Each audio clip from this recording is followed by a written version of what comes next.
Merci à vous, Laurence. Voici notre belle histoire du jour maintenant, une histoire qui va nous conduire, et en période de confinement, ça fait plaisir, en Afrique ce matin, avec Isabelle Grémillet qui nous rejoint.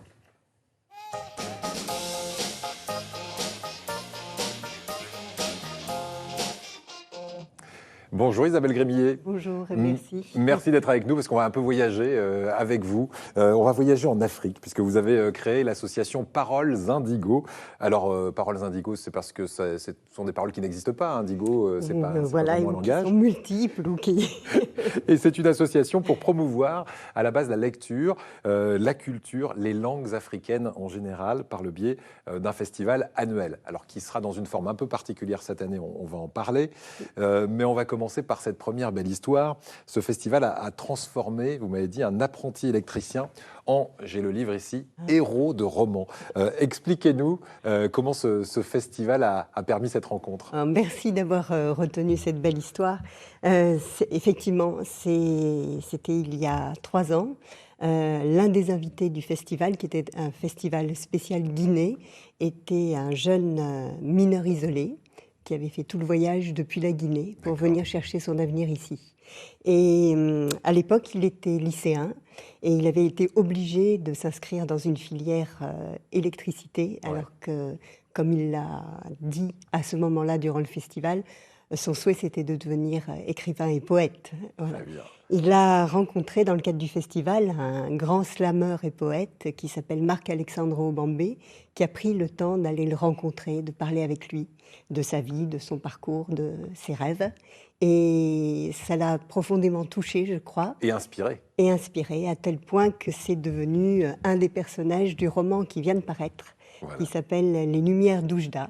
Et donc un roman de Marc-Alexandre Obambé. Donc on souhaite beaucoup de succès à ce roman et un grand succès à Ibrahima, qui est un des héros de ce roman. Très bien, que vous pourrez découvrir et vous penserez à ce que vous venez d'entendre dans cette émission. Alors avant de parler de ce festival qui laisse la part belle à la culture et aux langues africaines, on va parler de ce projet que vous avez, qui est en train d'éclore. C'est créer ce que vous appelez un African Book Truck. Autrement dit, c'est quoi? C'est un bibliobus dans lequel on va trouver une littérature très spécifique. Oui, effectivement, c'est un camion qu'on a voulu aussi beau que possible, c'est-à-dire décoré comme un car rapide sénégalais. Voilà, il est beau comme un camion. Là, on découvre et donc on lui rend hommage. Mon coéquipier qui s'appelle Thibaut Bassène et qui a été d'abord stagiaire auprès de notre structure, puis apprenti, et maintenant qui fait partie de l'équipe en tant que salarié.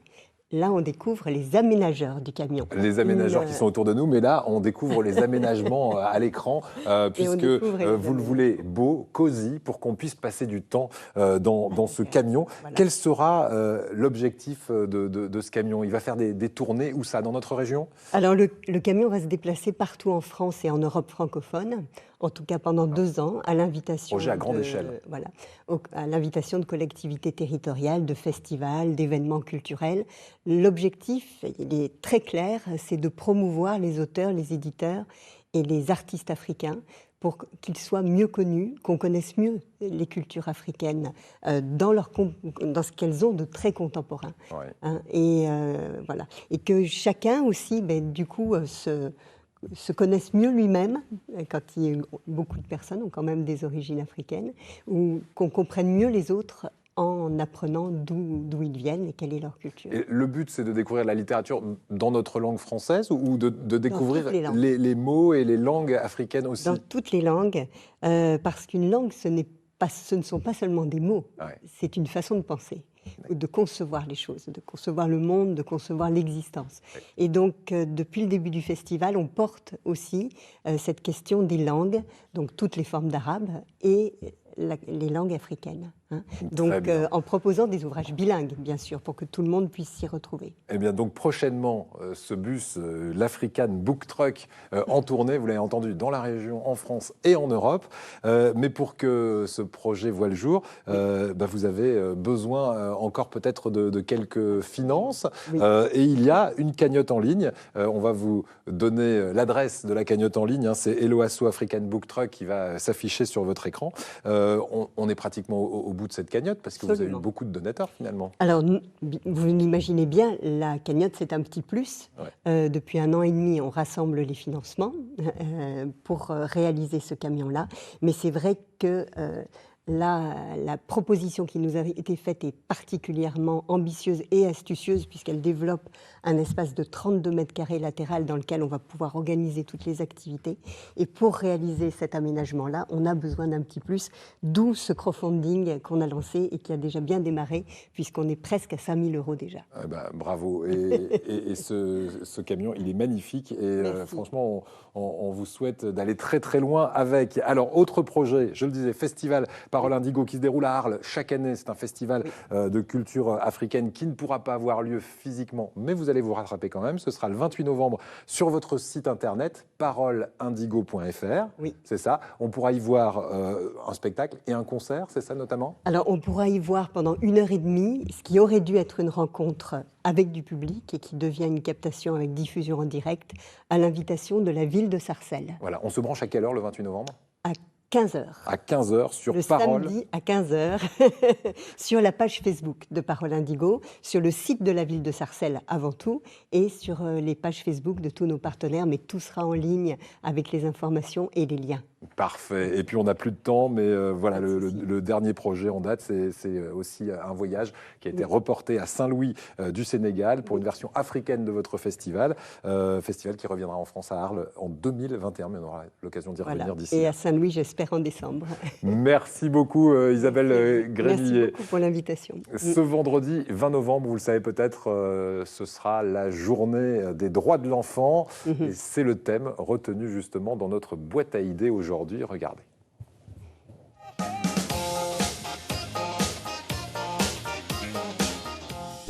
Tu as des nouvelles de cette petite fille dont tu t'étais occupée avec la sauce ? Oui, elle va bien maintenant. Vous avez envie d'agir pour défendre les droits des enfants ? Tournez-vous vers les associations qui font un travail remarquable. De l'UNICEF qui agit non seulement en France mais aussi dans le monde, à Enfance et Partage ou l'Enfant Bleu qui se préoccupe de la question de la maltraitance, à vous de choisir. Les associations se chargent de vous former si nécessaire, par exemple en droit et en psychologie. Vous pouvez ensuite assurer des missions très diverses comme l'écoute téléphonique, le suivi des situations de maltraitance ou la participation à des opérations de sensibilisation et de prévention auprès des publics jeunes et adultes. Fabienne est bénévole pour l'UNICEF, elle nous explique sa mission.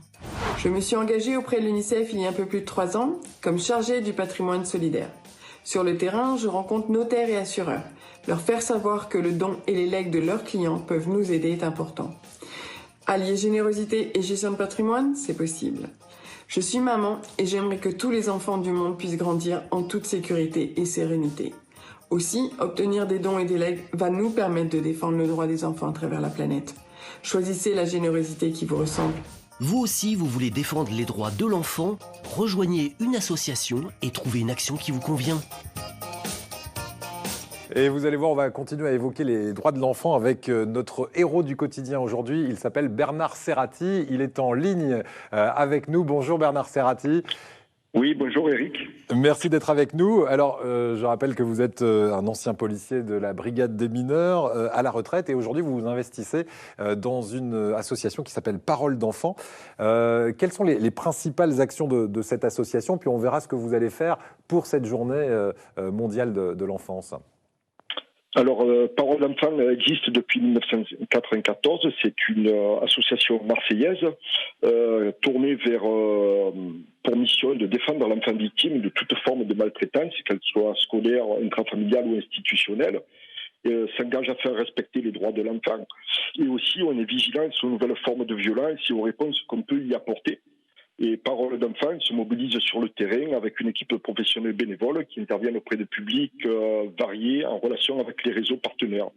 Voilà, alors vous intervenez notamment dans les écoles. Quelles actions vous allez mettre en place, par exemple, à l'occasion de cette journée internationale des droits de l'enfant ? Je vois qu'il y a des dessins, là, par exemple, qui passent à l'image. Alors, vous allez les faire dessiner pour les faire s'exprimer sur ce sujet ? Oui, alors on prépare ça avec les enfants des centres sociaux ou des centres d'animation ou des écoles.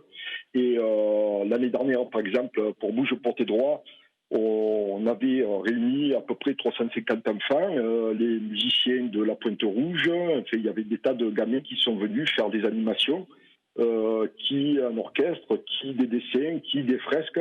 Et on a pu ainsi faire connaître les droits aux enfants, parce que ça c'est très important pour qu'ils puissent savoir comment ils se défendent ou comment réagir face à une situation particulière. Voilà, apprendre à détecter les différents types de maltraitance et puis surtout apprendre à libérer la parole chez les enfants. C'est ça votre mission principale. Vous sensibilisez ces enfants, mais aussi leurs parents. Si on a besoin de vos services, ça peut être par exemple des services simplement d'écoute, mais aussi des services juridiques. On vous contacte sur votre site internet par exemple ? Voilà, alors on a une permanence téléphonique toute la semaine. Par exemple, l'année dernière, on a reçu à peu près 5-6 appels par jour depuis le confinement, puisqu'on a assuré une permanence. Et on répond aux personnes, soit en faisant un signalement si l'information est vraiment préoccupante, soit en donnant des conseils ou une assistance juridique par l'intermédiaire de notre président qui est avocat pour enfants. Merci beaucoup. Paroledenfant.org, c'est le site internet que vous pouvez contacter en cas de besoin ou simplement pour vous informer. Merci d'avoir été avec nous.